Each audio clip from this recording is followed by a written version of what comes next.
Audio Jungle. Olá pessoal, tudo bem? Como vocês estão, minhas rochas? Hoje nós vamos bater um bate-papo com um médico residente na medicina do esporte. O médico residente é um médico já formado que ele está fazendo um curso após a medicina, né? Onde vai fazer uma especialização, então pode ser um médico clínico geral, cirurgião geral, ortopedista. Ele vai fazer um curso após a faculdade para se especializar. Ele, o Dr. Lucas, nosso convidado, ele tá no segundo ano da residência de medicina do esporte no Hospital do Servidor Público do Estado de São Paulo. Dr. Lucas, seja muito bem-vindo ao Rochas da Saúde. Obrigado. Muito obrigado por aceitar o convite. Que agradeço. E para começar, acho que como que surgiu a medicina esportiva, a especialidade? Cara, acho que essa é a melhor pergunta, talvez pra gente começar de fato. E um dos principais motivos, entender que não é uma especialidade antiga, mas não é tão nova. Então a gente já tem mais de 15 anos de especialidade como um todo. Ela ficou mais evidente a necessidade da especialidade quando a gente se deparou com o caso de morte cardíaca súbita, ou seja, você pegava um atleta de alto rendimento, não tinha nenhum sintoma, não tinha diagnósticos de base e que evoluíam ali subitamente com a parada cardíaca e a gente percebeu que alguém precisava tomar conta Aqueles desse. clássicos casos dos jogadores de futebol que morrem em campo, Perfeito, é isso? exatamente. E aí a gente percebeu que alguém tinha que tomar conta dessas pessoas, por que que morria, qual era a avaliação que a gente deveria fazer em alguém que, em teoria, é saudável e que tolera muito bem o esforço. E antes de continuar isso, aproveitando, todo mundo tem que fazer, para começar a academia, todo mundo teria que passar num médico para fazer essa Perfeito, cara. avaliação? Então, assim, existe o que a gente chama de avaliação pré-participação esportiva. Você vê que as academias tentam, entre aspas, burlar isso de alguma forma com aquele questionário Uhum. de, você tem cansaço? Sim ou não? Se marcar um sim, procura o médico, mas não é esse o caminho. Procura um médico, mas se matricula aqui com a gente. É, o caminho correto é, você quer fazer exercício, você pode ter 10, 15, 60, 70 anos, muda a forma de ser feito, mas todo mundo precisa ser avaliado, porque concorda comigo que se você não tem nenhum sintoma, eu jogo bola e não sinto nada do ponto de vista do coração, mas tem coisas que a gente não vê em conversa, só consigo ver, por exemplo, em um eletrocardiograma. E até um parênteses, é muito legal porque tem essa discussão de, será se em você, Pedro, eu posso liberá-lo só conversando, já que você é saudável, jovem? A gente viu que na Europa instituiu-se que ia fazer eletro em todo mundo que queria fazer exercício. E a mortalidade em relação à morte cardíaca súbita, que já é baixo, vale lembrar isso, caiu para números próximos de zero.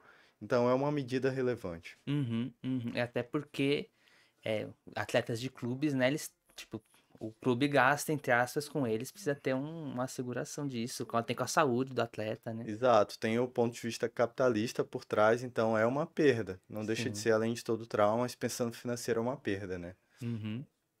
E aproveitando comentar da especialidade em si, que tem o médico do esporte, né, profissional médico, e tem os educadores físicos, professores de educação física. Qual que é a diferença básica entre eles? Legal, assim, você perguntando, a gente vê a risada, porque para você talvez seja É, bem claro, mas não é tão claro assim para a população como um todo. Primeiro, o mais básico é entender que todo médico do esporte fez medicina e toda profissão tem o seu mérito. A educação física é uma sim, especialidade, uma profissão excelente. excelente, sensacional. Costumam ser os nossos melhores amigos ali de profissão, mas a grande diferença é que a gente atua com saúde. Então, há de se entender que o médico, de forma geral, ele tem que saber manejar doenças. Então, talvez isso incomode de se falar, mas hipertensão, diabetes, doenças não complicadas são do médico. Então, o médico do esporte, diferente do educador físico nesse sentido, ele vai manejar doenças em pessoas que querem fazer exercício físico. Então, é uma das principais diferenças. Por exemplo, você, Pedro, que corre, que luta, se você ao longo da vida desenvolve um diabetes, uma hipertensão, a gente vai manejar isso voltado para o exercício ou com o exercício. Mas você pode prescrever treinos, fazer rotina de treino, Eu, que é con- uma vibe da educador físico, eu né? confesso que até outro dia talvez eu não soubesse te responder essa pergunta, porque a gente é doutrinado a o médico vai tratar a doença, enfim, o fisioterapeuta vai fazer as terapias manuais e o educador físico vai prescrever treino. E aí, diante dessa dúvida, eu fui lá, pesquisei em relação com o Código de Ética Médica e tem uma errata, tem uma carta de resposta, se eu não me engano, da Sociedade de Cardiologia, que colocava por que que a profissão que se passou 6 anos, e é algo que a gente deve se perguntar, que passou 6 anos estudando fisiopatologia, mecânica, anatomia, que entende das doenças, em teoria pelo menos, Uhum. não é capaz ou não poderia prescrever. Então, como é que você vai numa consulta com um cardiologista, ele te passa a losartana que seja, e ele não pode te orientar ao exercício? O diabético não pode ser orientado pelo endócrino. E o médico do esporte não poder prescrever exercício é algo que deixaria muito a desejar. Sim, Então, inclusive, foi um conforto para o meu coração muito grande ver que é justificado pelo próprio conselho essa prescrição voltada tanto para o tratamento de doenças quanto prevenção. E aí você concorda que existem duas populações no mundo, as que estão tratando doenças que precisam prevenir. sim, sim. Mas uma coisa que eu acho que além de prescrever treino é saber como que você convence o paciente da importância de treinar, de fazer exercício físico, que o médico do esporte não, em tese não só trataria do atleta de alto rendimento, mas também da senhorinha que precisa fazer musculação para ter uma massa muscular, uma velhice saudável, né? Exato, e assim, esse é o nosso grosso.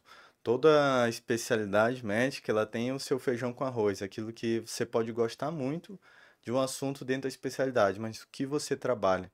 Então, o atleta amador, a tal da senhorinha que quer fazer exercício físico, que é sarcopênica, que perdeu massa magra, ou então na perda de peso de uma população Sim, sim. não atleta, digamos assim, essa é a pessoa que a gente vai trabalhar. E a dificuldade é justamente a adesão. O que que a gente percebe muito na prática é que tem dois motivos para as pessoas não se exercitarem. Ou, de fato, nunca tentaram, nunca pegaram gosto, ou pior, é aquela população que tentou, vou correr e dói minha perna. E aí ela se frustra e por isso ela para de tentar. Então, às vezes, por não saber o caminho. A gente tem que trabalhar com todo mundo. Mas essa população que quer e que não sabe o caminho é talvez quem a gente consiga ajudar ainda com mais eficácia. Uhum, uhum. Mas como que você pensa em fazer isso? O Cara, que que você propõe? isso vai muito até da pergunta que você fez se o médico pode prescrever. E no momento que eu cheguei nessa clareza, que eu consegui responder a mim mesmo a pergunta, foi inclusive aproveitar a oportunidade para falar da ideia de criar uma assessoria esportiva. Então, de onde veio isso, né? Primeiro porque você vai ver muito por aí a replicação de informações. Então, o Pedro quer começar a correr, quer fazer independente do esporte. Uhum, Vão te replicar algo sem saber o porquê. uhum, E eu acho que o porquê de tudo é o mais importante. uhum, Daí veio a ideia de criar algo que fosse o esporte baseado em evidência. uhum, Então, a melhor forma, até o momento que a gente achou, de trazer essa população para perto da gente, para fazer exercício com saúde, foi criar uma assessoria esportiva.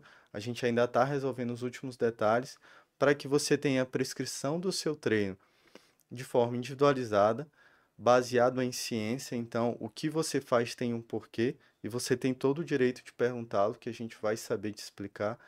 É baseado em cuidado e saúde. E se você eventualmente lesionar, que isso é possível em qualquer cenário, você, em teoria, já está no lugar certo. sim, é verdade. E até porque às vezes você falou da replicação, por exemplo, você não vai falar para um cara que tem doença renal crônica tomar quilos de whey protein também. Tipo, Exato. cada um Tem suas tem as suas coisas. A individualidades. gente vai entrar em mais detalhes, né, Perfeito. mas Então, essas particularidades é muito o que vai diferenciar mesmo. Tem por exemplo, um paciente com esclerose múltipla que quer fazer exercício físico. Dificilmente alguém vai ter segurança de prescrevê-lo ou de orientá-lo, porque é uma doença um pouco diferente. Então, esses detalhes é o que de fato chama um pouco para a área da saúde, para diferenciar o profissional médico do exercício. perfeito, perfeito. E onde que a gente pode encontrar um médico do esporte trabalhando? Quais locais de atuação? Cara, ainda é uma especialidade muito escassa por ter poucos anos. A gente tem atualmente, salvo engano, acho que 6 ou 7 serviços no Brasil. Então, grande parte do mercado da medicina do esporte ainda não é habitado por médicos do esporte. Mas onde nós estamos ou onde podemos estar? Primeiro, nos eventos esportivos de fato. Então, tanto time quanto evento, né? Time de futebol, dos demais esportes, eventos ou campeonatos de luta como o UFC. E fora desse âmbito da quadra do ginásio, você tem um ambulatório, onde você vai trabalhar não só com a performance, emagrecimento, que é onde vem essa demanda Sim. espontânea, mas o que inclusive me enche os olhos, que é a minha paixão dentro da medicina do esporte, é tratamento de doenças com exercício físico, em especial dores musculoesqueléticas, dores miofaciais. Então a reabilitação é um grande caminho da medicina do esporte, Tipo, pouco habitado, né? pensei em duas perguntas agora. Você falou a primeira é: o médico do esporte ele tá habilitado a tratar de emergências dentro, por exemplo, o lutador de UFC leva uma pancada na cabeça, tem um traumatismo crânioencefálico, ele tá habilitado a tratar disso? Sem dúvidas. É justamente por isso que o nosso primeiro ano é 100% de clínica. Então, eu falo pelo IANSP, pelo Hospital do Servidor. A gente tem 2 meses no primeiro ano só de emergências clínicas, então a gente passa todos os dias dando plantões de 12 horas para ter total, na medida do possível, domínio em relação a emergências como parada cardiorrespiratória, por exemplo, tem uma crise convulsiva, algo nesse sentido clínico, a gente tem que saber manejar. Uhum. E aí, durante todo o resto da residência, a gente vai se capacitando para as emergências à beira-campo. Então, sem dúvidas, esse atendimento inicial, emergencial, é algo que a gente sai preparado. E você comentou das dores miofaciais, assim, qual que é exercício que seria bom? Como que você melhoraria essas dores, no Legal. geral? Pensando, vamos dar um exemplo bem comum. Então, muito difícil que você não conheça alguém que teve dor nas costas, lombalgia. É, Provavelmente você já teve, eu já eu, tive. eu já tive. Pronto, Ontem. pronto. Então vamos lá. Lombalgia é uma dor nas costas inespecífica. Por que que isso é importante? Porque toda dor, especialmente em algumas populações, você tem que descartar coisas mais graves. Então, não é tumor, não é câncer, não tem alterações ósseas importantes, é uma dor nas costas muscular, digamos assim.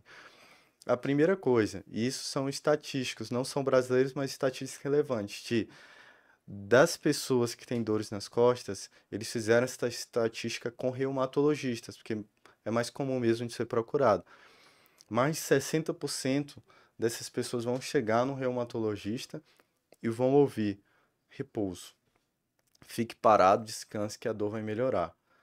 Dessa galera que ouviu isso, mais da metade vai recidivar nos próximos 6 meses a um ano, o mesmo quadro, possivelmente com uma intensidade maior. Isso não é uma crítica a nenhuma especialidade. A gente como classe maneja muito mal dores musculares. Qual seria o melhor caminho usando esse exemplo? Tudo bem, tá em crise álgica, dor lombar, você tem que tirar essa pessoa de dor. Não tem remédios tão eficazes para quadros agudos, analgesia simples às vezes é o mais efetivo. Tirou da capacidade de dor, deu capacidade de se movimentar, exercício físico, musculação. A gente tem, inclusive, dois bons trabalhos a serem citados. O primeiro a gente viu que pessoas com lombalgias recorrentes se beneficiavam muito de fazer deadlift, levantamento terra, Uhum. que há um recrutamento muito grande da musculatura como um todo, tanto paravertebral quanto estabilizadores. Ah, não faço musculação, não suporto, é o seu avô. Ele não tolera Meu uma avô assim sala. mesmo. Não tolera. O que que eu faço pro meu avô? Cara, tem um estudo, se eu não me engano, acho que é Walk Back o nome, não recordo bem agora. Colocou a população que sofreu a intervenção a caminhar X passos por dia, uma população sedentária. A gente via que diminuía a recorrência e diminuía a intensidade. Então, ao resumo, movimento. Se, como tem particularidades, cada população vai ter ali seus não faço de jeito nenhum, o ideal seria a musculação, pensando em dor miofacial, dentro de capacidade de cada um, claro. E mas aí, por exemplo, levantamento de terra não precisaria ser aquele dos campeões olímpicos, né? Não, Imagino. não. Normalmente, inclusive, vai ser bem longe disso. Vai ser aquele com o movimento bem realizado, tendo estabilização escapular. É um trabalho mais que a gente chama de propriocepção também. Uhum. Ou seja, você conseguir ter uma coordenação do movimento, ativar tudo bonitinho E convenhamos, você pegar uma pessoa de 60, 70, 80 anos sedentária, isso é um esforço enorme, que Uhum. talvez para você não signifique muito, mas a gente tem que relativizar. É que o idoso vai perdendo, né? Vai trocando músculo por massa magra. Mas eu tinha lido no estudo, não sei se é verdade, né? Acho que você poderia. Que tá muito associado essa perda ao uso, ao mau uso, né? Por Legal. exemplo, a pessoa não usa muito músculo, ela vai perdendo e vira gordura, fibrosa, né? O tecido. Legal, assim, até é importante que entra num espectro da sarcopenia, que é algo onde há muita desinformação também. Porque primeira coisa é entender que de fato há uma perda de massa magra, isso é inerente do envelhecimento sedentário. Por que que a gente tem que ressaltar que isso faz parte do sedentarismo? O grande ponto que você tem que levar em consideração, inclusive para os familiares de vocês, pai, mãe, tio, avô, é entender que há uma denervação progressiva. O que que isso significa? Pelo desuso, ou seja, eu não tenho costume de fazer força, não faço musculação, sou sedentário, o seu corpo existe algo chamado princípio do tamanho. Para você pegar esse copo d'água, você faz zero força. Então você não precisa do seu bíceps ativado de forma plena para levar a água à boca, certo?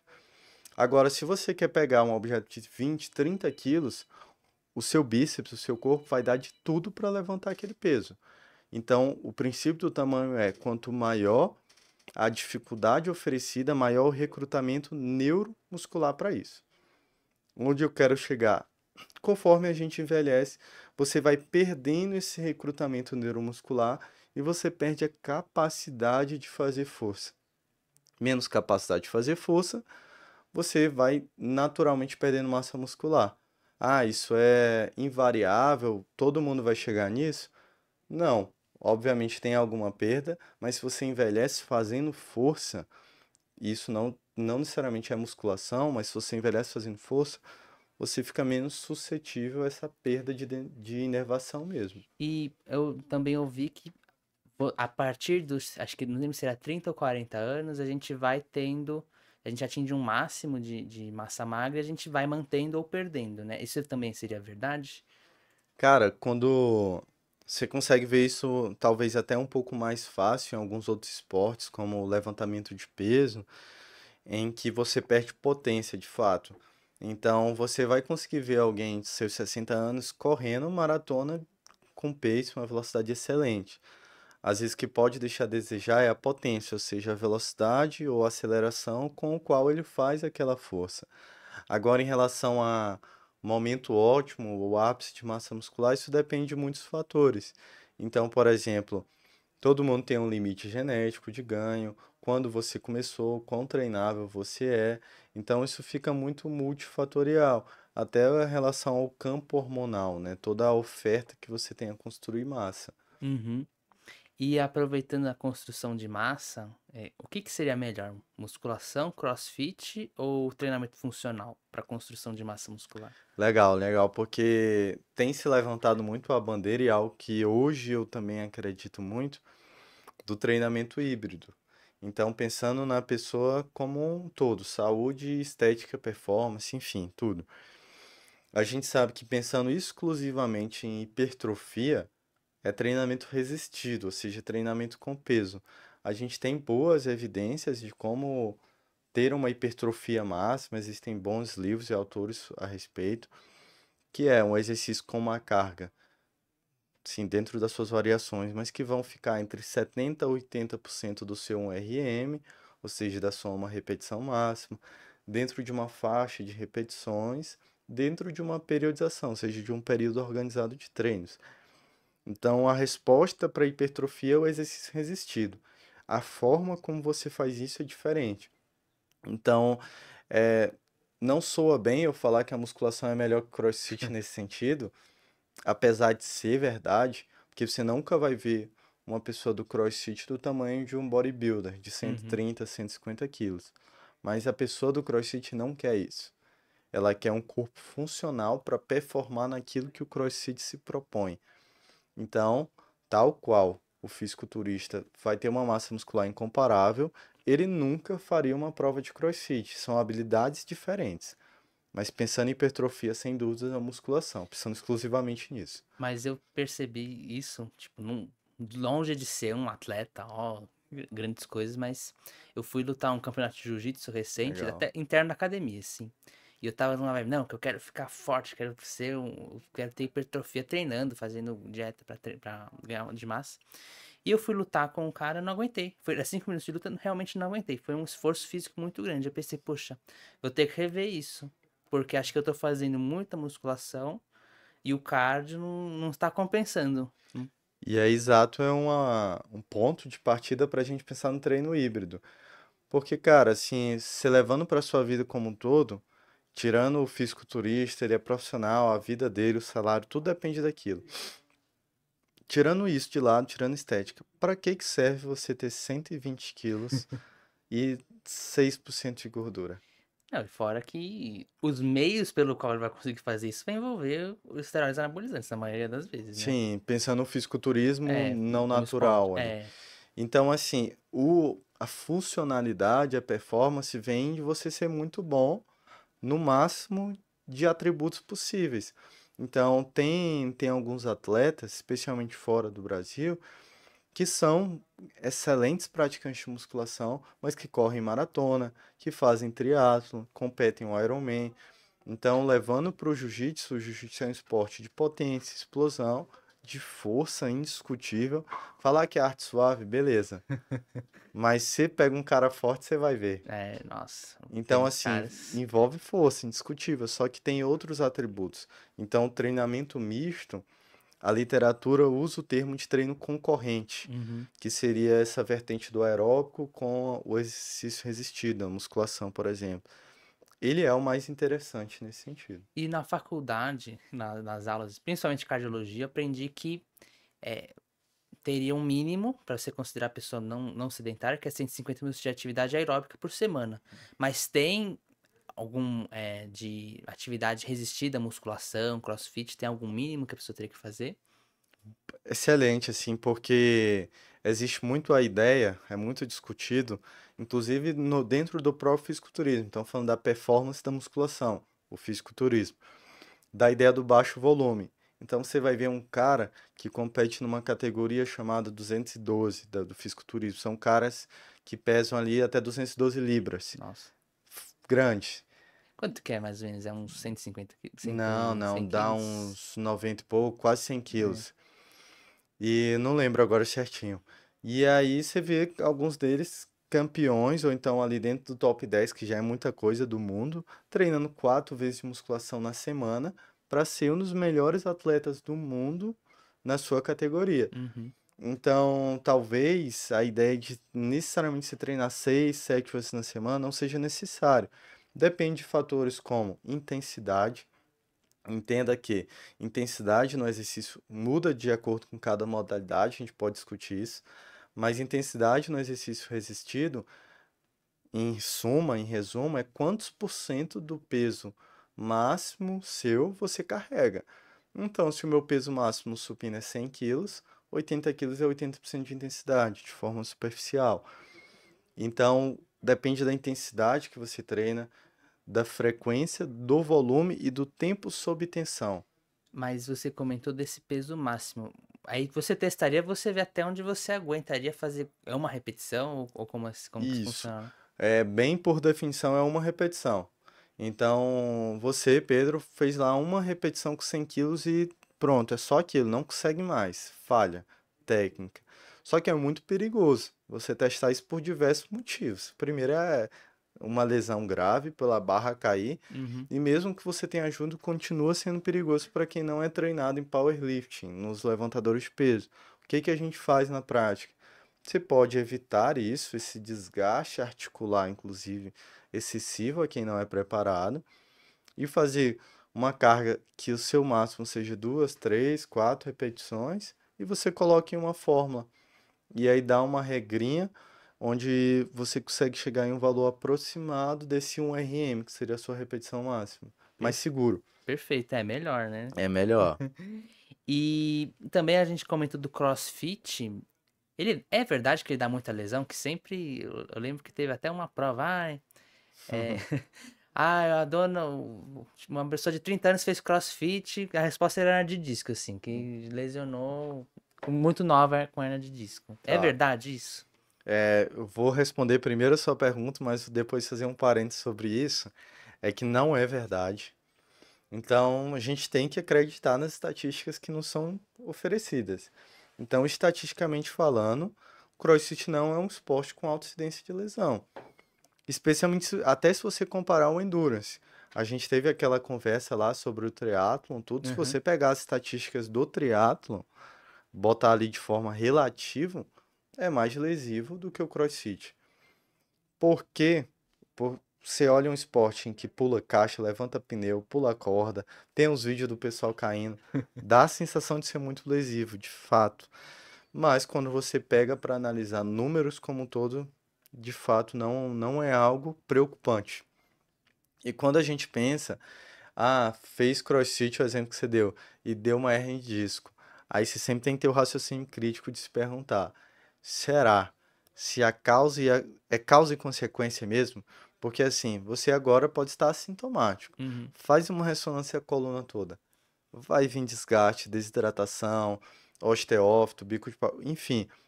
A gente tem o que me é mais fresco na memória, se eu não me engano, a partir isso é um trabalho lá dos orientais, não lembro se é coreano, chinês, enfim, nada Nada contra, nós nada amamos contra, todos. isso não é Adoro a xenofobia, culinária. exato, adoro. E aí colocava, cara, mais de 70% da população mais adultos velhos que são assim abordados, tinham alterações no exame de imagem assintomático, então tinham herniações, tinham protusões. O ponto é, a gente tem que saber diferenciar. Ali é causa-consequência, lombalgia inespecífica faz ressonância, pede para o seu paciente, vai ter. Agora você vai comprar a dor dele por causa disso, aí é outra coisa. Sim, sim, é. É bom, é importante falar, né? Porque sempre fica esse mito Nossa, e é bom desmistificar. e é uma dificuldade, você vai presenciar isso no ambulatório da medicina esportiva, todo mundo vai chegar com uma ressonância. E aí, cara, até você explicar que a dor dele é miofascial e não é pelo achado, e é um achado de exame, é difícil. Porque o radiologista tem que descrever Tem tudo que que ele vê, né? escrever, E às vezes ele fala, tem isso, tem aquilo, mas você lê e fala, não, ele falou porque tá ali, ele tem que porque escrever. tá, Mas exato, não é isso que vai dar a sua dor. exato. E falando, mudando agora da musculação, indo pra gordura. Tem algum exercício que você fala, não, esse daí você vai perder 38 mil quilos de gordura fazendo um dia. Vai ser Boa, é boa. aqueles exercícios milagrosos. Milagrosos. Existe isso? Cara, quando a gente fala de perda de peso, vamos abordar tanto o exercício quanto a alimentação. Quando se fala de exercício, óbvio que tem tudo aquilo de adesão, é o que você vai se identificar, é o que você vai manter a longo prazo, indiscutível. Mas, quanto mais calorias você dispõe de gasto no exercício, pensando única e exclusivamente em perda de peso, não estamos falando em massa muscular, em nada disso. Perda de peso exclusivo é o exercício que você vai conseguir se submeter a mais tempo e gastar mais caloria. Por exemplo, vai ver muito aquela guerra, o melhor exercício para perda de peso é musculação ou é corrida, e fica naquele embate. Números: corrida ou musculação? Corrida. Ponto. Para perda de peso. Por quê? Concorda que um treino tradicional de musculação, a maior parte do tempo você está descansando. Então, você fez uma série, ou pelo menos você deveria estar descansando. Você fez uma série intensa, 70, 80% do seu 1RM, que a gente conversou, Uhum. você vai passar 2 minutos, às vezes mais, tempo descansando. Então, em um treino de 1 hora, você passou mais da metade descansando. Sim. Na corrida, você passa 1 hora, dependendo do seu treino, exposto ao exercício. Então, o gasto calórico é muito maior. Mas, aproveitando a musculação, quanto mais músculo você tem, mais calorias você queima também, né?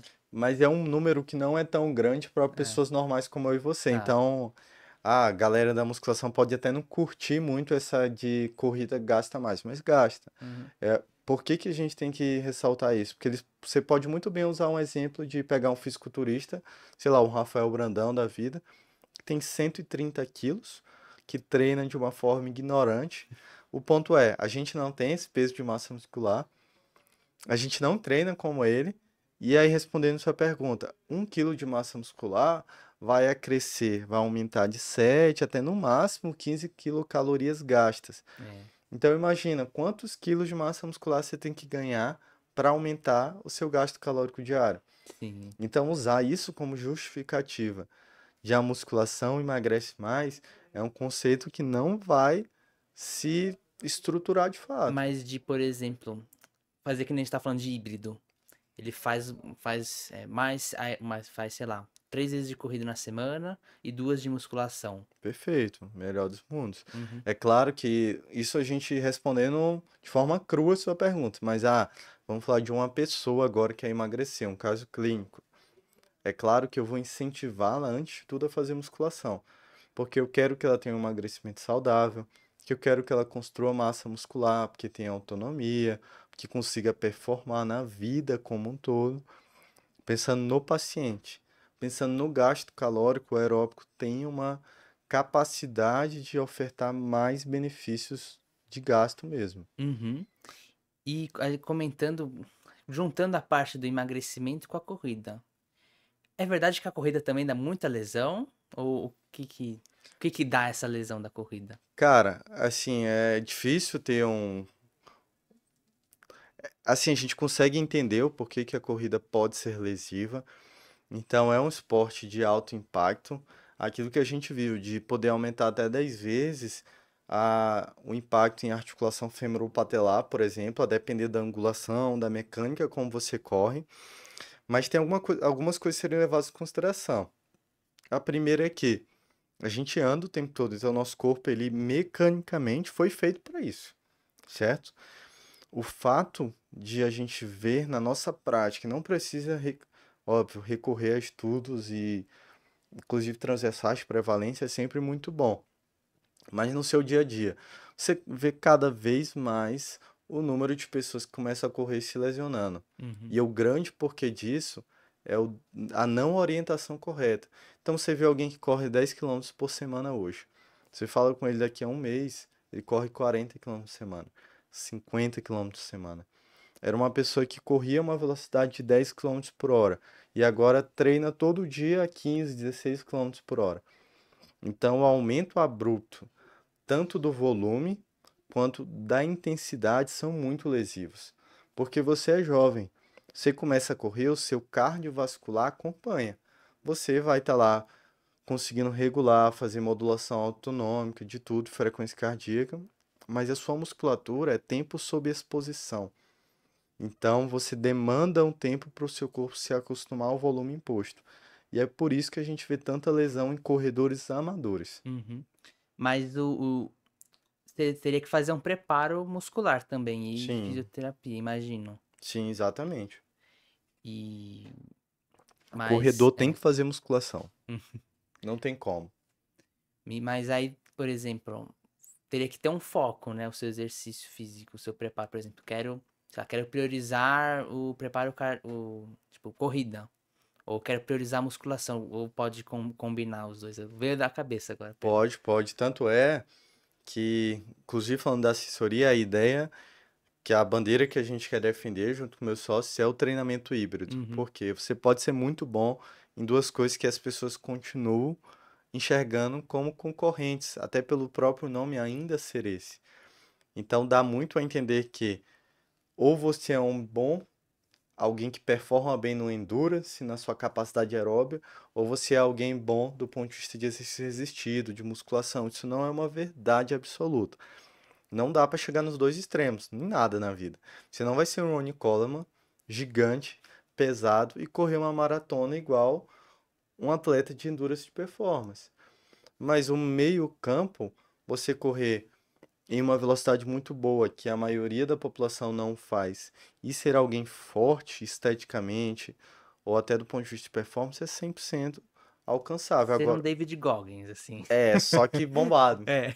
Só que tem um cara, vou Eu mandar acho para. David Goggins bombado. Ele tem ali o seu shape, ele é forte. É. Mas tem uma corrente, né, que tem até um cara que defende os Estados Unidos chamado Nick Barry.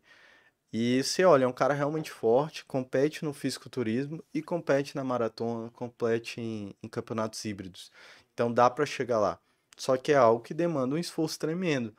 Porque você tem que ter uma nutrição impecável, você tem que dormir com forma prioritária, porque você tem que. É muito treino, assim como no triatlo.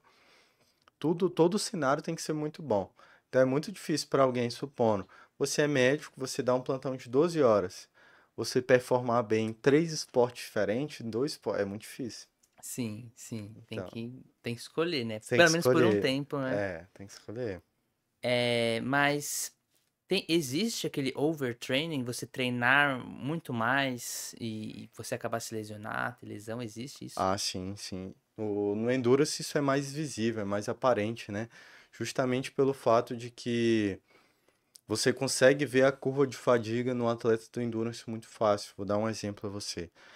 Quando você prescreve uma periodização de treino para a corrida, por exemplo, você vê uma crescente de desempenho, se você faz tudo certinho.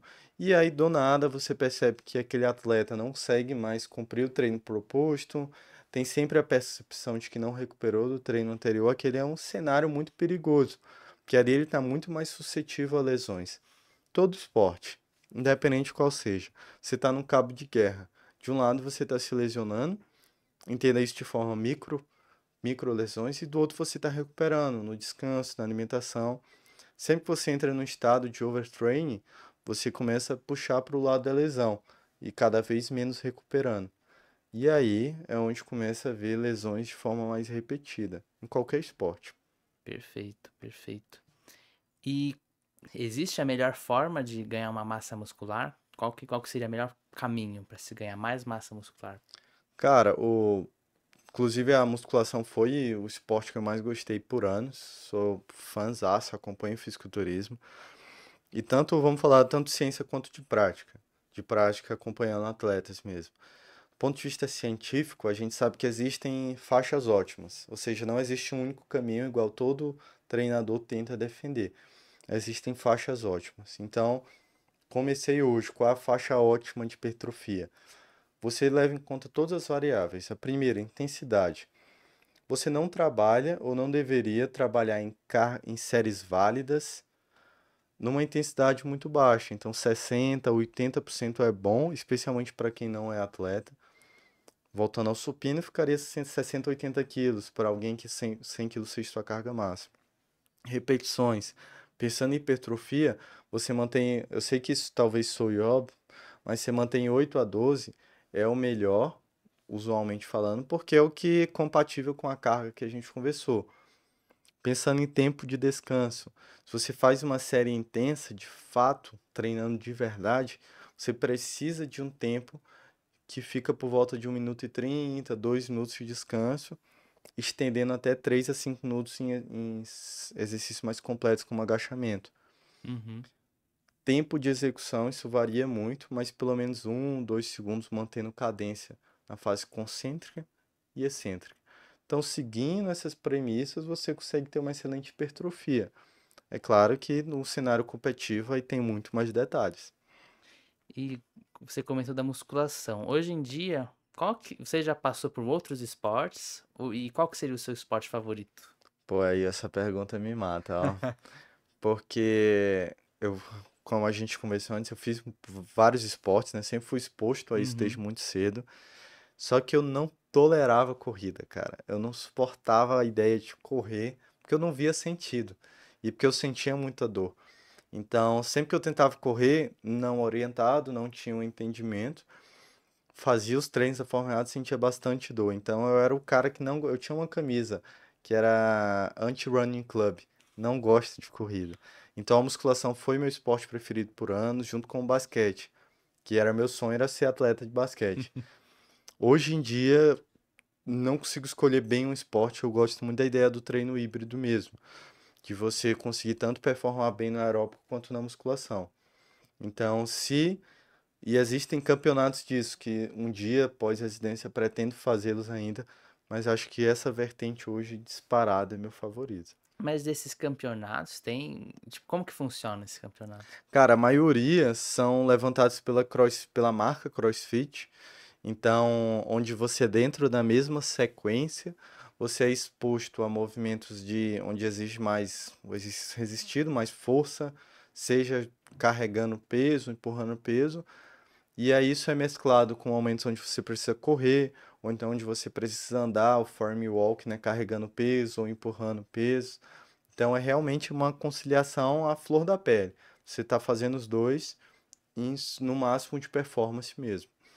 E mudando desse híbrido para os esses triatlons, né? O Ironman, meio Ironman, o que que seria isso? Como que a pessoa pode se preparar? É uma É prova uma árdua, guerra, né? né? Cara, o triatlon são três esportes em sequência. Tem algumas modalidades, assim, do ponto de vista de distância a ser percorrida, onde vai combinar a natação, a corrida e o ciclismo, certo? A forma de você se preparar, normalmente, especialmente no Brasil, que não tem a cultura ainda tão forte do triatlon, são pessoas que são do endurance, são corredores e começam a enxergar ali a possibilidade de nadar e pedalar e unir todos em um esporte só. A preparação do triatlon, talvez junto com o MMA, são uma das mais extenuantes por conciliar performance em esportes, em muitos esportes diferentes. Então, você falar um triatleta profissional, normalmente são pessoas que vão passar ali às vezes 6, 7 horas do seu dia treinando, incluindo as três modalidades. Então, você pensar que o cara dorme 8 horas, sobram 16. Vamos botar para baixo, que ele treinou 6 horas. Tem que pedalar 180 quilômetros, correr É, 40. exato. E aí, somando o tempo que ele gasta comendo e descansando entre cada treino, realmente você vive para aquilo. Uhum. O fisiculturismo é extremo, sem dúvidas. Mas o cara fez 2 horas de musculação, no máximo, normalmente. Só meia hora, 1 hora de cardio, foram 3 horas de exercício. Óbvio que ele vai comer, tem todo o resto. Mas falando de exercício, são cargas horárias bem diferentes. E esse também há muitas lesões também, né, nesses esportes. E tem as fraturas por estresse também, isso existe também. É, assim, até legal falar da fratura por estresse. Dentro do triatlo, a corrida é de fato que vai mais lesionar. Então, se a gente puxar mais para a corrida, é algo que vale mencionar. Você que tem dor na perna, pode ser que não seja só canelite. Então, o que que é canelite? É uma lesão por estresse. Então, quando você pensa em dor, a canelite como a região tibial anterior medial, esse estresse que causa dor, clinicamente é difícil diferenciar se é só a canelite, só o estresse inicial, ou se é, por exemplo, uma fratura por estresse, porque de uma forma simples é entender que é a mesma coisa dentro de um espectro de gravidade, a ponto de que o final do espectro é onde você tem a lesão óssea de fato, onde tem uma fratura do osso. Então é algo que não é prevalente estatisticamente falando, não tem uma incidência tão alta, mas que com o treino não orientado tem ficado mais comum. Perfeito. E agora mudando um pouco, falando dos suplementos. Boa. A gente realmente precisa tomar suplementos para ter um desempenho bom no esporte, para ser um atleta, um triatleta? Boa. Cara, assim, precisar. Espero que meus futuros patrocinadores não ouçam, mas precisar mesmo, não. Por quê? Primeiro, quando a gente fala dos suplementos que têm evidência, tanto científica quanto clínica, de funcionamento, então, se começar a falar da creatina, ah, sempre vai vir alguém defensor de que não dá para ter a dose necessária de creatina com a alimentação. De fato, não dá. Mas você está atendendo alguém que não tem tantas condições, quer fazer triatlon, gasta muita grana para ser um triatleta. Você pega um suplemento como a creatina, o quanto aquilo muda desfecho, o quanto vai alterar a performance, é sempre a pergunta que você tem que fazer. Uma coisa é, funciona? Beleza. O quanto funciona? Porque se eu te falar sim ou não, isso é muito vago. Funcionar, funciona. Eu prescrevo creatina para grande parte dos meus pacientes são praticantes de atividade física. Funciona para performance, pensando ali em um sistema glicolítico, ou seja, uma energia de explosão. Tem mais benefício na musculação, no exercício resistido, mas tem algum benefício para nadadores, jogadores de futebol, porque todo esporte, quando você decompõe, tem momentos de potência, certo? Então, funcionar funciona. Se você tem condições e não tem contraindicações, você deveria usá-lo. Demais suplementos. Whey protein. Ele por si só não tem um benefício, cara. Então vamos supor, eu, Pedro, gosto muito de comer carne, frango e ovo. Eu prefiro comer, me dá mais saciedade, me dá mais prazer. beleza, o whey protein não tem nenhuma função a você. Mas no seu dia a dia corrido, faculdade, tudo, às vezes estar com uma dose de whey protein é muito mais fácil. Então eu, por exemplo, uso há anos e é difícil ver alguém que não use hoje pela praticidade, não por um benefício adicional do suplemento de proteína, é para bater meta proteica. Uhum. E o carboidrato, que para o triatleta é dureza o cara fazer isso sem suplemento. Primeiro porque você tem que fazer suplementação intra-treino. E aí levar comida intra-treino é mais difícil e menos digestível. Então a digestibilidade é ruim. Então você levar um gel de carboidrato, líquido, enfim, ali ajuda muito. Então pensando no endurance, talvez suplemento de carboidrato seja disparado aí Os gelzinhos, você o disse? gelzinho, o oximase, maltodextrina, porque tem uma quantidade de carboidrato muito boa e é muito fácil de ser tomado. E uma dúvida que me surgiu agora, que tem aquela diarreia do corredor. Boa. O gel de carboidrato, ele pode causar sintomas gastrointestinais, vamos colocar assim? Porque tem bastante açúcar, né? Diarreia Sim. osmótica. Cara, tem uma expressão chamada training the gut, que é treinar o intestino, digamos assim, do atleta do endurance. Primeiro falando do esporte em específico, é muito comum, especialmente no começo, quando você corre, você começar a ter dor abdominal, enfim, até vontade ali mesmo, desejo pela diarreia, por uma questão de adaptação. Como que você resolve isso? Ainda sem falar do gel. Você treina o seu trato gastrointestinal para isso. Então, eu começo a expor de forma gradativa a minha alimentação e o treino. Então, primeiro eu faço uma refeição líquida, 1 hora, 2 horas antes do treino, vou treinar. É tolerável, eu faço a refeição um pouco mais próximo do treino. É tolerável, mais próximo, e ali eu vou adaptando.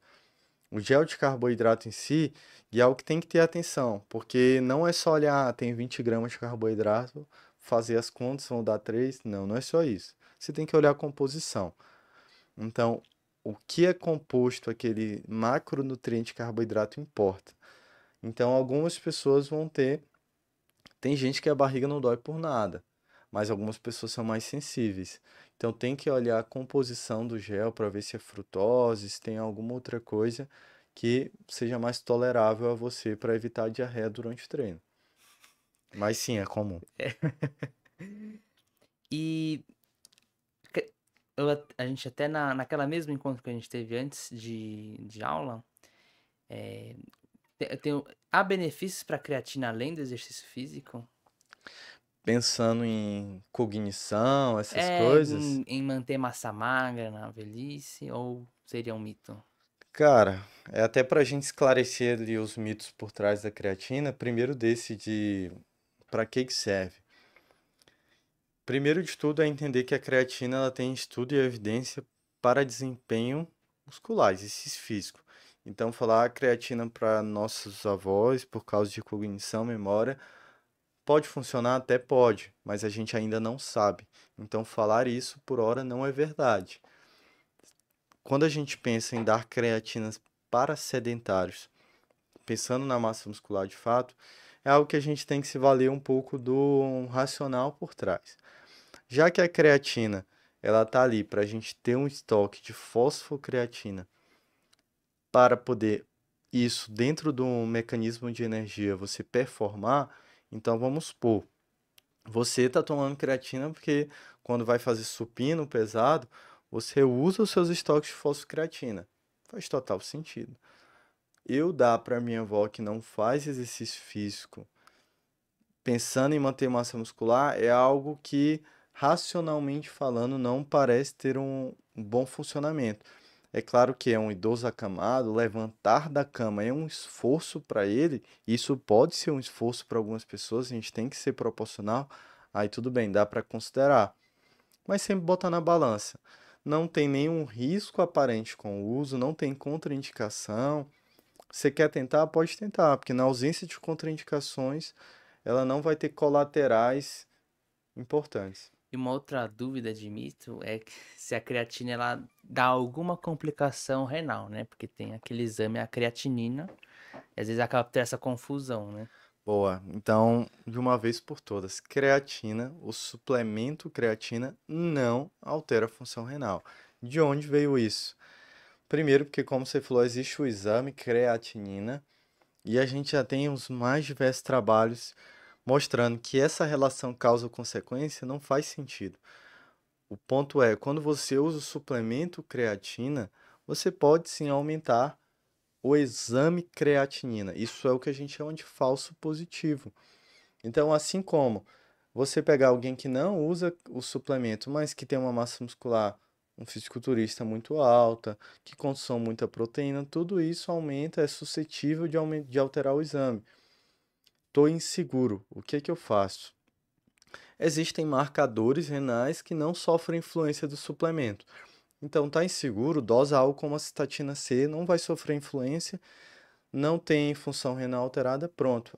O suplemento não vai alterar, não altera a função renal. O ponto é, a gente não tem bons estudos de segurança mostrando que pegar um doente renal crônico não dialítico, ou seja, ali, por exemplo, o estágio 3, alguém que tem ali função renal intermediária, você dá creatina não é algo tão seguro.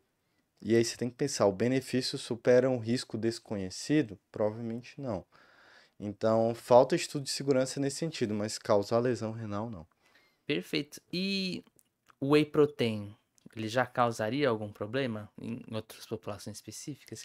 Cara, não, o grande problema é quando a gente pensa em doença renal crônica avançada, e aí pensando na doença mesmo, né, no estágio mais avançado da patologia, você começa a ter restrições e mudanças do cenário alimentar. Então, você altera as proporções de ingesta de sódio, de proteína, então ele tem que caber dentro disso. Então não é o whey protein, mas se tiver dentro da meta de proteína, até no doente renal crônico mais avançado, não tem uma contraindicação. Você só Uhum. tem que respeitar mesmo o estágio da doença. E uma outra coisa que eu pensei agora é, seria interessante, por exemplo, um cardiopata ou um doente renal crônico, ele passar com o médico do esporte para ter uma orientação sobre As- isso, sobre exercício, sobre alimentação. Sem dúvida, cara. Acho que uma das grandes carências que a gente tem, e isso vai demorar um tempo para mudar, quando se diz respeito à reabilitação cardiovascular. Então vamos supor, você pega um paciente infartado, a gente saindo um pouco da bolha São Paulo, aqui a gente tem estruturas de referência da cardiologia. Primeiro, que mesmo dentro de São Paulo isso não é acessível a todo mundo. A gente ainda não tem uma boa estrutura para manejar esses pacientes. Então, pós-infarto, a reabilitação num paciente que fica cansado para andar daqui até a porta, ainda é muito difícil. Fora desse contexto, de um cardiopata grave, sem dúvidas ele deveria passar com o médico do esporte para fazer um exercício apropriado à cardiopatia dele, entendendo que a gente tem a compreensão das alterações hemodinâmicas e cardiovasculares dentro, durante e após cada exercício, qual exercício você vai se expor mais a cada variável, então sem dúvidas. O paciente com uma patologia, uma doença de base, diabetes, cardiopatias, doenças da cardio, digamos assim, ele precisa dessa avaliação. Tem particularidades. Uhum. E tem algum outro suplemento que valeria a pena ser comentado? Cara, esses são os principais. Tem alguns outros suplementos, por exemplo, a cafeína a gente sabe que tem benefício, é um estimulante, mas é algo que você não precisaria suplementar a princípio também. Um suplemento que tem benefício e que você precisa suplementá-lo, do ponto de vista não dá para pegar na alimentação, é a betalanina. Mas, de novo, a gente está falando de um ganho clínico que não é tão grande e que ele é mais evidente em alguns esportes específicos. Por exemplo, é muito bem estudado na natação, no Uhum. ciclismo. Ali, exercício de duração intermediária, por volta dos seus 10 minutos, pode diminuir a questão do acúmulo de H+, enfim, ou seja, é como se você estivesse tamponando. Isso pode aumentar a sua performance por mais tempo. Então, é um suplemento válido e por fim, o nitrato, que quase todo bom corredor por aí usa. De novo, tem evidência? Tem, mas o benefício clínico não é tão alto assim. Você não pode depositar tantos sonhos nos suplementos assim, Sim. mas que funciona, funciona, sem dúvida. E outro suplemento que eu pensei agora é o pré-treino que falam, aquela Sim, que deve ser uma bruxaria de cafeína, seria bom ou faz muito mal. a primeira coisa Eu tomo pré-treino, então assim, eu tomo porque eu gosto. Então, cara, você saber que uma coisa funciona primeira coisa, você tem que saber se funciona, se faz mal.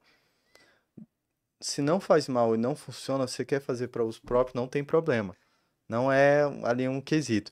Mas falando em relação ao funcionamento, quando você olha a composição dos pré-treinos, o que que funciona dali? A cafeína. Pensando em estimulante. Grande parte dos pré-treinos já tem betalanina, que é o que a gente conversou, então tudo bem. Mas os demais, normalmente é mais para encher rótulo. Então eu nunca parei para ver, mas eu já vi que existem pré-treinos noturnos, sem cafeína. Nossa, Algumas marcas de suplemento têm. Eu realmente não sei em qual contexto eles fizeram isso, que eu não consigo imaginar. Mas basicamente, se você, quero comprar em separado, compra cafeína, compra sua betalanina e pronto, seu pré-treino tá feito. mas tem algum contexto que ele seria melhor, tipo, pra musculação, pra corrida ou pra tudo? Cara, é só um estimulante. Então é meio que para diminuir sua percepção de cansaço. A cafeína tem muito disso, né? O mecanismo dela é ela tem passagem de barreira hematocefálica, então tem ação no sistema nervoso central e diminui sua percepção de fadiga. Então, basicamente, seria um estimulante nesse sentido. O ponto é, no endurance é mais sensível você controlar a frequência cardíaca. Às vezes você usar muito estimulante pode te atrapalhar, porque a sua frequência cardíaca, o batimento, começar mais alto pode ser algo ruim. Na musculação isso não é tão relevante. Então talvez ter mais parcimônia ali no endurance. Perfeito. E tem algum esporte que lesiona mais? Que você Ah, vê que tem cara, se, mais? se for levar assim ao pé da letra, o esporte de contato, né? Então, difícil não incluir o MMA nisso. É um esporte que tem que ser levado em consideração, sem dúvidas. O boxe, todo esporte de contato tem um grau de lesão maior. Falando de esportes sem contato, digamos assim, como corrida, musculação, são muito parelhos. Os números não são altos. Mas num global assim, sem dúvida, esporte de contato, de combate, são os mais lesivos. E que dicas que você daria pro pessoal que faz esportes de contato, tipo eu, por exemplo? Do jiu-jitsu, É. saia. Não, brincadeira. É assim, acompanho você, eu também sou amante das artes marciais. A principal é, primeiro, você tem que entender quem é você no cenário. No seu caso, você faz por hobby, Sim. certo? Mas vamos pegar primeiro do extremo, um praticante de alto nível. Eu tenho alguns pacientes que lutam MMA e você vê que as lesões, grande parte das vezes, não foram nem por combate em si, por exemplo, por um contato corpo a corpo. Às vezes é por alguma limitação anatômica. Então, são pessoas com síndrome do impacto no ombro, que tem esse impacto porque tem uma deficiência de rotação do ombro. Então, a primeira coisa, se você quer ser um atleta profissional, o seu corpo é a sua ferramenta de trabalho. Então, você está estudando 6 anos para fazer medicina, para concluir medicina. A sua ferramenta de trabalho vai ser essa. A daquela pessoa é o treino, é o corpo. Então você tem que levar em consideração fortalecimento muscular, flexibilidade, que é algo que as pessoas têm negligenciado, e isso tem relação direta com lesão, e a parte nutricional. Ah, o que que isso tem a ver com lesão? Quando você está em um estágio de déficit nutricional mais extremo, você inclusive tem déficit de metabolismo ósseo, você fica mais frágil, mais suscetível. Então, a primeira coisa é entender que o extra esporte é muito importante. O extra, a atividade que você leva ali como principal. Então, a sala de musculação para o lutador, a alimentação, o descanso, capacidade corporal de flexibilidade, movimentação, tudo isso previne lesão. Uhum. Para alguém que faz como hobby, entenda que hobby é hobby. Você não pode ali forçar mais do seu limite. Nos dias que você estiver cansado, descanse. Entender que você não vai performar igual às outras pessoas que você não vive disso, mas você tem que se comportar como se fosse. Tem que dormir o máximo de horas reparadoras possíveis. Você tem que ter uma alimentação voltada ao esporte. Então, tudo sempre tem que andar junto. Se desandou alguma coisa, a chance de você lesionar aumenta muito. Uhum. E qual que seria a diferença de um. A gente tava comentando dos atletas, né? Que eu não sou um, Não, que não é sou um isso. atleta, infelizmente. Mas o que que seria a diferença no geral, assim, não só no jiu-jitsu, de um atleta normal de um atleta de altíssimo rendimento, cara, de clube, um Neymar da vida? Boa. Ah, tem uma frase que eu gosto muito que o atleta ele é pago para descansar. Por exemplo, você até comentou agora que ele meio que queria ser um atleta, e tal, porque, pô, é uma vida que apetece. Você vê o Sim, cara vive do que a gente faz de lazer. sim. Parece muito bom. Então, vamos supor, você pega um jogador de futebol, um fisiculturista profissional. O cara é pago para descansar, jogar bola porque ele gosta. Ele é pago para fazer tudo aquilo que ele não gosta. Então, é ir para sala de musculação, é descansar. Então, é diferente você joga bola, mesmo que queira ser um atleta, de 6 da noite às 22, e você trabalhou de 8 às 16, 8 às 18, como vendedor, como funcionário. Você não tem um descanso apropriado, você tem que pagar a conta. Então, a grande virada de chave no estilo de vida da pessoa amadora para o profissional é dedicação exclusiva. Então, o atleta ele vive para fazer o que lhe foi proposto, performar, e tudo que fora disso que atrapalhe, você tem que tirar da sua vida. E além disso, que a gente escuta que tem uma validade, entre aspas, assim, pros atletas, né? Tipo, da casa dos 30 anos ele já tá velho. É, É verdade isso? depende do esporte, cara. Porque quando você pega alguns esportes, o ápice da performance vem após os 30 anos, até no endurance, na corrida, isso é uma verdade. E assim, a gente não tem uma resposta tão boa porque mudou muito a coisa, né? Então a geração anterior à nossa e essa atual são totalmente diferentes. Melhor exemplo, um disparado, LeBron James. O cara vai fazer 40 anos. E acho que ele tá o quê? Se eu não me engano, há 20 anos na liga. Então você vê que a capacidade de performar tem se estendido muito.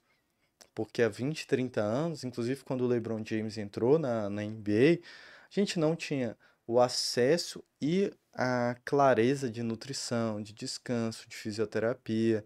Então, se você pensar na próxima geração, que já vem com isso de base, a ideia é que eles consigam prolongar ainda mais a performance. Então, não me assustaria ver alguém numa liga como a NBA performando aos 50 anos daqui a algumas gerações, Uhum, que vai ter um cenário propício a isso. perfeito. E o que que você, além disso de lesões, uma pergunta que me fizeram seria se o quadril largo ele interfere na corrida, de alguma forma, aumentando lesão, dificultando. Boa. Principalmente as mulheres, né, que tem quadril mais largo. Cara, se você tem duas coisas assim, você tem que sempre pensar biomecânico que estaria por trás disso e se isso se reproduz na prática. Então, quando você pensa do ponto de vista de biomecânica, faz sentido que aumente a lesão. Existe algo chamado ângulo Q, que é meio que um traçado que você faz entre o quadril e o joelho.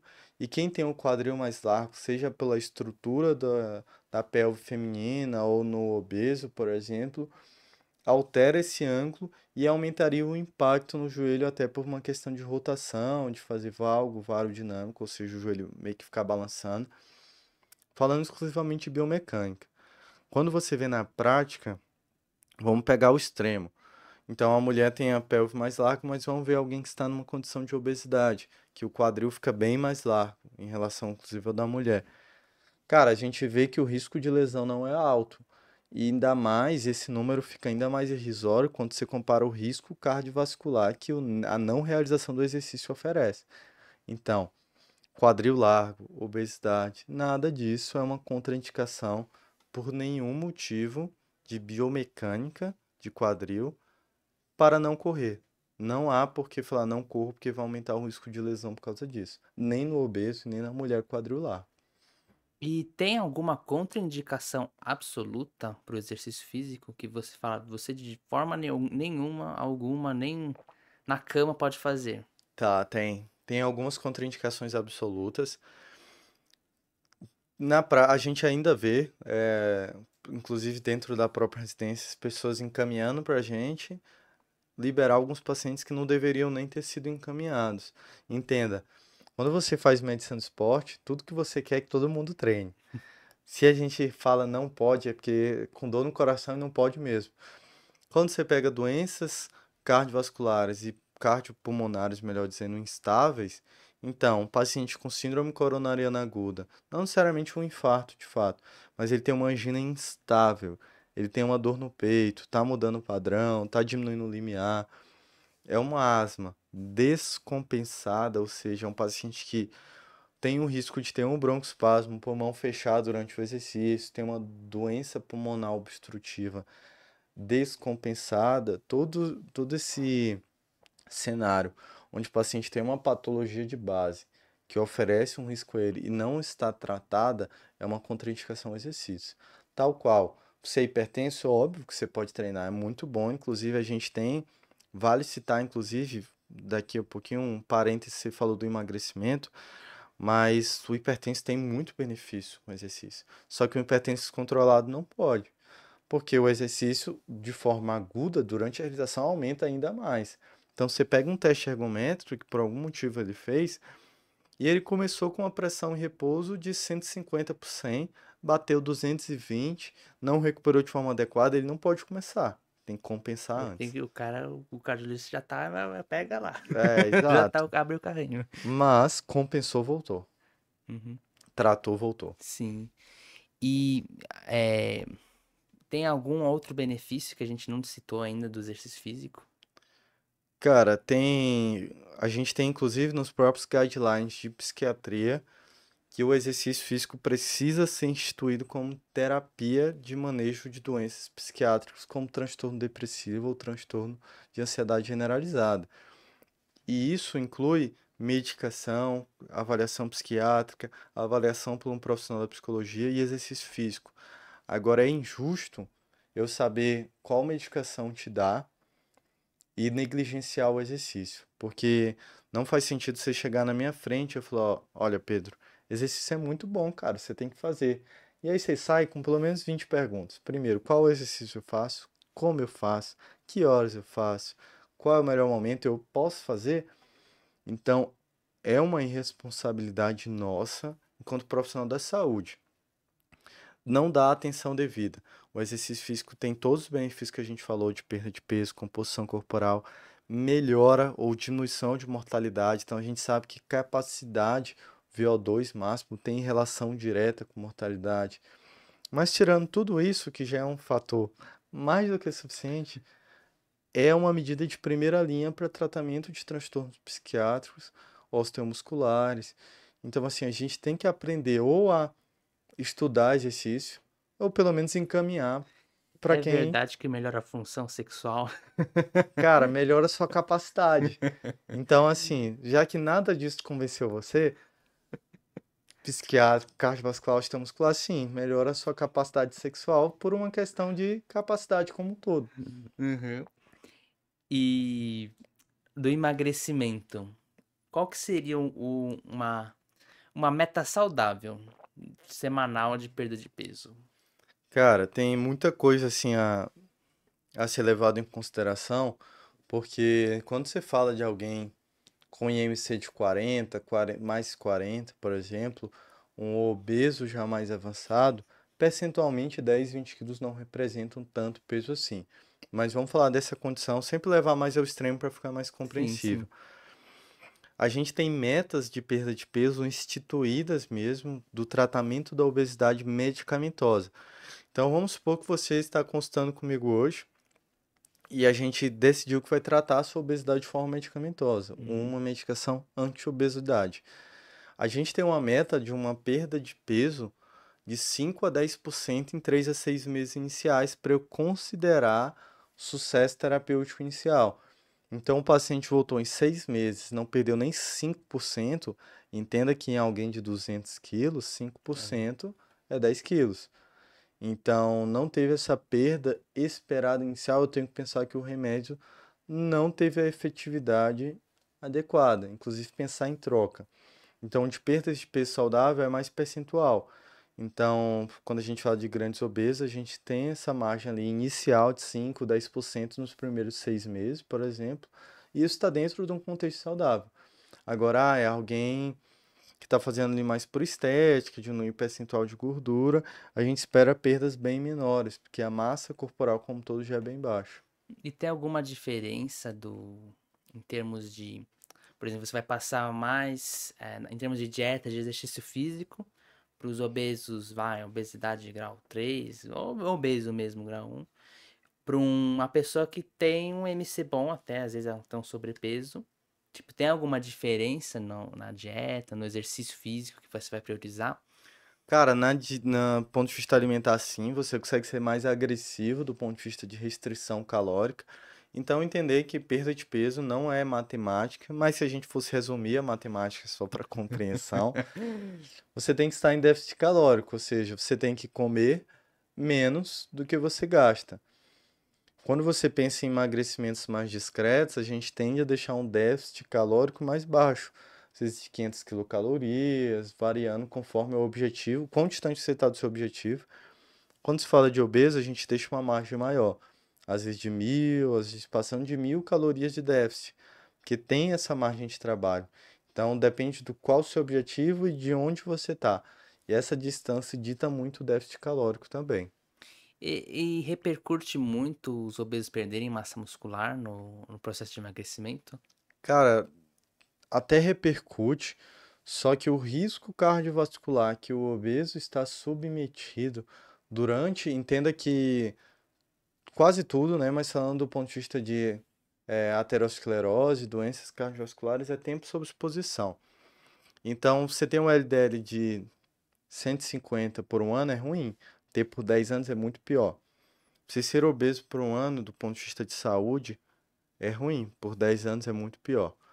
Então, mesmo que tenha outros problemas associados, pode ter perda de massa muscular em conjunto, de fato, mas você precisa tirar ele daquele cenário que, do ponto de vista para a saúde dele, é muito perigoso.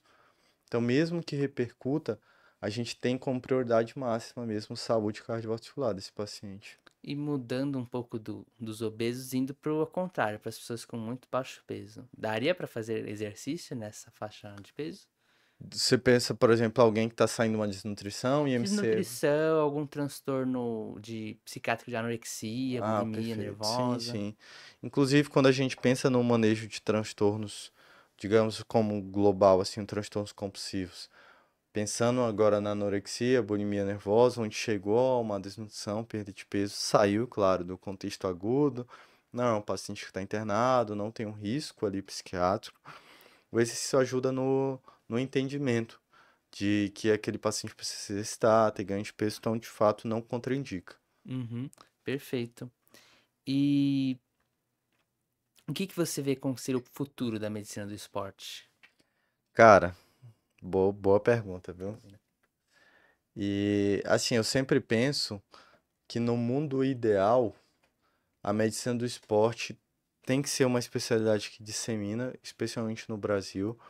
A gente precisa começar a enxergar a medicina como algo preventivo, tem que parar de enxergar a doença.